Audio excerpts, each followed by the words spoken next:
or hope that this speech will generate some controversy. I think some or even most of you might disagree with some of the things I have to say, and that's okay because you can't be right all the time.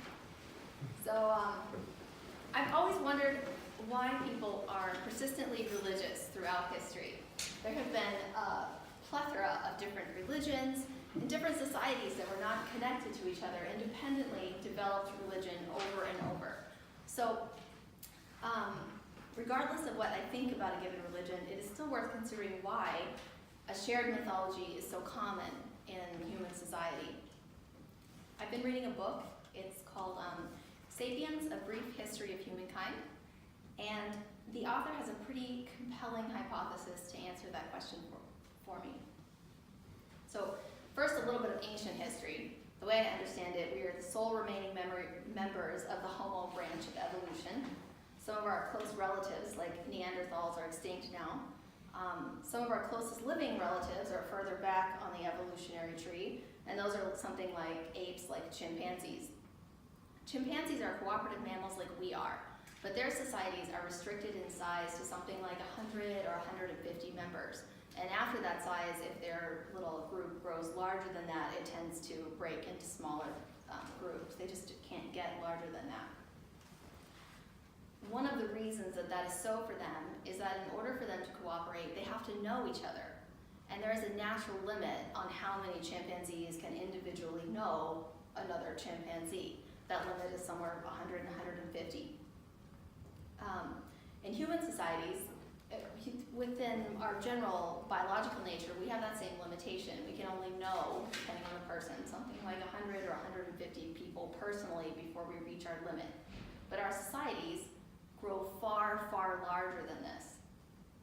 And one of the ways that this occurs is that humans are very, very good at telling stories and believing those stories. We share mythology that unites us, only we don't think of it like mythology, we think of it like reality. One of the simplest examples of this is money. So we've all agreed that colored paper has value. Even though we all know that it's colored paper, we accept as complete reality that this colored paper has value. And because we all accept this idea, which is not really real, but we all accept it, then it becomes real for us. It really does have value in our society. Let's see. So religion is basically another shared mythology that human societies use to unite them, even though they don't know each other personally. Ideas like we're all Americans or we all value freedom are concepts that unite us. They don't have any objective reality. They're ideas in our mind, but we see them as real. We see our stories as real, and it allows us to form enormous civilizations. So when the author was talking about something like we're all Americans as a shared idea that unites us, I didn't really have a problem with that. But then he said, human rights is another thing that just exists in our minds, that we've decided is an ideal that we should all strive for. And that one was kind of a hard one for me to swallow. Human rights as a myth, is like, no. But if I just quote the Declaration of Independence to you, the beginning is, we hold these truths to be self-evident, that all men are created equal. So I think most of us in this room would maybe raise our eyebrows at created. But think for a minute about the term equal. In what sense are we equal? In physical strength, are we equal? Probably not. What about intellect or ethics? Humans are not equal to one another. But we all have accepted and agree that we should all be treated equally by our legal systems and some of our societal norms. And I'm not arguing with that at all. I love equal rights and I like feminism and all of these ideals. But I see them now not as objective facts, but as ideals, stories that unite us. So for me, this is a reasonable hypothesis for why religion exists and keeps cropping up in our societies.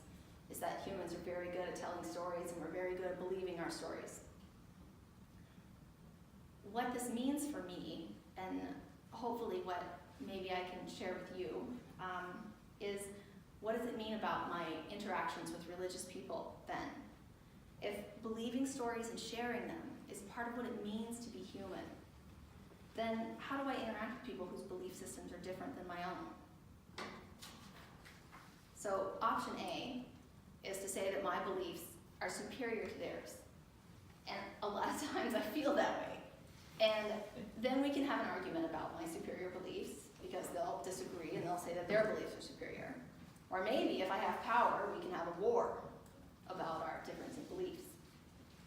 Option B is to look for the common ground. Because certainly we all have differences in our belief systems, but we all have similarities too. And I'm gonna get a little preachy, I'm sorry.